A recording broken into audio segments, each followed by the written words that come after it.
ડેડિયાપાડા ખાતે આદિવાસી યુવા નેતા અને ઇન્ડિયા ગઠબંધનના ભરૂચ લોકસભા બેઠકના ઉમેદવાર ચૈતર વસાવાનું ભવ્ય સ્વાગત કરાયું। આજે નામદાર હાઈકોર્ટ દ્વારા નર્મદા જિલ્લામાં પ્રવેશની મંજૂરી મળતા ધારાસભ્ય ચૈતર વસાવા હવે નર્મદા જિલ્લામાં કરી શકશે ચૂંટણી પ્રચાર। આમ આદમી પાર્ટીના લોકપ્રિય ધારાસભ્ય અને ભરૂચ લોકસભા સીટના ઉમેદવાર ચૈતરભાઈ વસાવાને નર્મદા જિલ્લામાં પ્રવેશ કરવા પર પ્રતિબંધ મૂકવામાં આવ્યો હતો, પરંતુ આજે નામદાર હાઈકોર્ટ દ્વારા પ્રતિબંધ પર સ્ટે મૂકવામાં આવ્યો છે। આ પ્રતિબંધ પર સ્ટે આવતાની સાથે ચૈતરભાઈ વસાવા પોતાની વિધાનસભા ડેડિયાપાડા ખાતે જવા રવાના થયા હતા। ડેડિયાપાડા પહોંચવાની સાથે જ ચૈતરભાઈ વસાવાએ ભગવાન બિરસા મુંડાને ફૂલહાર કર્યા હતા। પાછલા 5.5 મહિનાથી ચૈતર વસાવા પોતાના મત વિસ્તારમાં ન આવી શકતા સૌપ્રથમ પોતાની પ્રતિક્રિયામાં જનતાની માફી માંગી। તેઓ આજે સવારે 6 કલાકે યહાં મોગી માતાજીના દર્શન કરવા જશે। ત્યારબાદ સવારે 8 વાગે ભગવાન બિરસા મુંડાની પ્રતિમાને પુષ્પાંજલિ કરશે અને આવનારી 19 અને 20 તારીખથી તેઓ ડેડિયાપાડામાં ચૂંટણી પ્રચાર શરૂ કરશે। પત્રકાર દિનેશ વસાવા, ગ્રામીણ ટુડે ન્યૂઝ, ડેડિયાપાડા। આજે મારે નામદાર ગુજરાત હાઈકોર્ટમાં જે આગલા કેસમાં મારે નર્મદા જિલ્લામાં પ્રવેશબંધીની શરતો હતી એને અપીલ કરી હતી અમે, ત્યારે આજે નામદાર ગુજરાત હાઈકોર્ટે મારી અરજીને ગ્રાહ્ય રાખીને મને મારા મત વિસ્તારમાં નર્મદા જિલ્લામાં પ્રવેશવાની મંજૂરી આપી છે। ત્યારે આજે મને મારા વિસ્તારના જનતાઓની વચ્ચે અને મારા પરિવાર, મારા ગામની વચ્ચે જ્યારે મારે પધારવાનું થયું છે ત્યારે મને ખૂબ જ આનંદ થયો છે।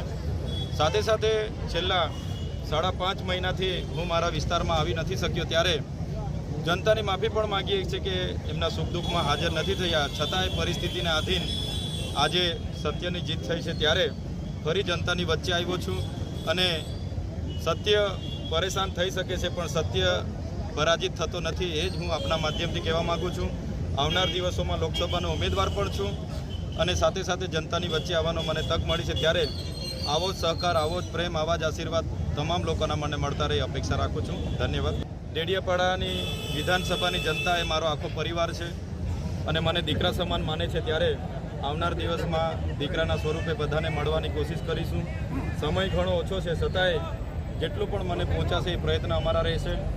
ઘણા સમયથી હું આવા માટે પ્રયત્ન કરતો હતો, પણ કેટલીક ન્યાય પ્રણાલિકાના આધીન આવી નથી શકાતું, છતાંય આજે અમને જ્યારે તક મળી છે ત્યારે ચોક્કસ આવનાર દિવસોમાં તમામ લોકોની વચ્ચે જઈશું, એમના આશીર્વાદ લઈશું અને આગળ વધીશું।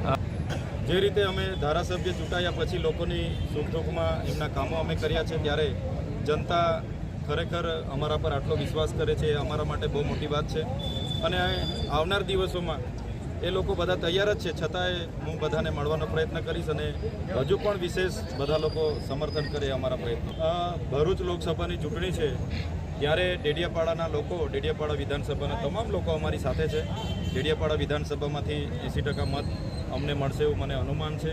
સાથે સાથે ડેડિયાપાડા વિધાનસભાના લોકો મને ઝઘડિયા, અંકલેશ્વર, ભરૂચ વિસ્તારમાં પણ મદદરૂપ બનશે એવી મને પૂરી અપેક્ષા। વધુ સમાચારો માટે જોતા રહો ગ્રામીણ ટુડે ન્યૂઝ।